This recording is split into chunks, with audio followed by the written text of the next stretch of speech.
Hi, guys. I miss you all dearly. I wish that I was there with you. Mexico is a really fun country to study, and we'll try our best to make it interesting from home and try to.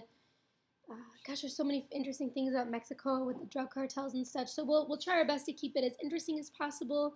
Um, as you guys know, I've got two little guys at home who are at home with me full time, so this does get a little bit challenging, but everybody's experiencing challenges right now, and we'll do the best we can. So please know that I miss you very, very much. Praying for you guys at the end of your senior year. I wish so much that I was just with you and not, doing this from home. So we will go ahead and start Mexico today, the making of the modern state. So kind of do the history of Mexico. Um, I'm going to try to keep this moving so that YouTube is weird when this goes over 15 minutes, so I'll try to keep it moving. And then you can pause as needed to take your notes. I will also include on this day some updated information about the AP test. So that said, we're going to just dive right in and get going here. So here we go. So the pre-party here, this is the party that has dominated Mexican politics for really most of the 20th century. Mexico's getting a little bit more competitive now in terms of its um, political parties, and there's more of a change. In fact, the president currently is not a member of the pre-party, but for most of the 20th century, Mexico really could not really be considered a liberal democracy because there wasn't truly electoral competition. So, as usual, why do we study Mexico? Why is this included in the AP 6? Mexico has a really fascinating history of revolutions, one-party dominance, authoritarianism, now moving toward democracy.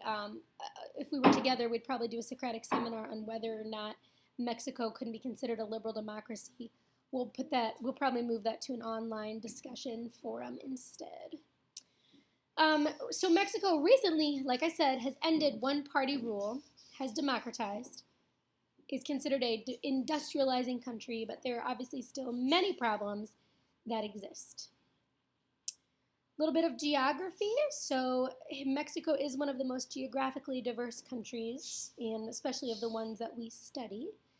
Fun fact, Mexico is slightly less than 3 times the size of Texas. So think about that. Obviously, you guys know Mexico shares a 2,000-mile border with the United States, a 600-mile border with Guatemala, 160-mile border with Belize. As you know, border issues have been a significant source of issues for the government, both with the United States and particularly with their southern borders as people come through Mexico trying to get to the United States. Mexico has major natural resources, which include oil and silver, both of which are notable and prominent in its history and its economy. So how has the geography impacted Mexico's development and its political culture? So one of the things that's interesting about Mexico is that it's considered divided by region. So communication, transportation among regions has been difficult over its history. And today we really see a divide between north and south in Mexico. Mexico's rugged terrain has limited its agricultural possibilities.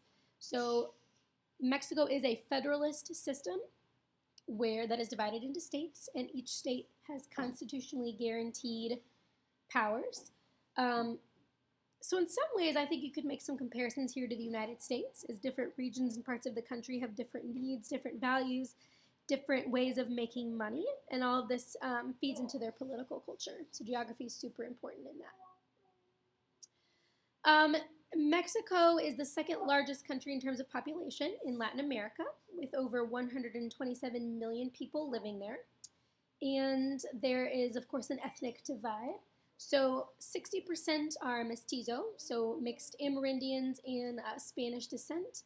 30% are Amerindian or indigenous. Mexico, as you probably are aware, is the largest Spanish-speaking country in the world. 78% of Mexico lives in urban areas. We do still see a rural-urban divide, which also coincides with the north-south divide. Mexico City itself is enormous with over 20 million people living there. Religion is also extremely important in Mexico. 83% of Mexicans consider themselves to be Roman Catholic. So, kind of continuing on here with the geography population, the northern areas historically have been much better off than the southern and central areas. For a number of reasons, geography has been beneficial really since NAFTA. The northern parts have been home to manufacturing companies. That's on here, Maquiladoras, where people have moved to work for American companies who've relocated their factories there. The southern and central regions are pretty densely populated. The land typically tends to be less farmable. Most of the indigenous population lives in the southern part of the country. So again, a coinciding cleavage here where you have ethnicity and geography both creating divisions here. Migration is a major issue, so most people are moving from, there's a movement from south to north as people seek economic opportunities in maquiladoras or assembly factories in the northern part of the country and at the border. So Spain, just getting into history here, colonialism and independence. Spain ruled Mexico for 3 centuries. The idea here was for, Mexico to benefit Spain, kind of like what was going on with with Britain and the Americas. This idea of mercantilism. The colonies exist to benefit the mother country. In 1810, there began a movement for independence, so Miguel Hidalgo began the first of a series of wars for independence. And in 1821, Mexico finally gained its independence, but they still struggled to maintain a stable government. So during this time, this was a very chaotic period whereby Mexico lost half its territory, much of that to the United States.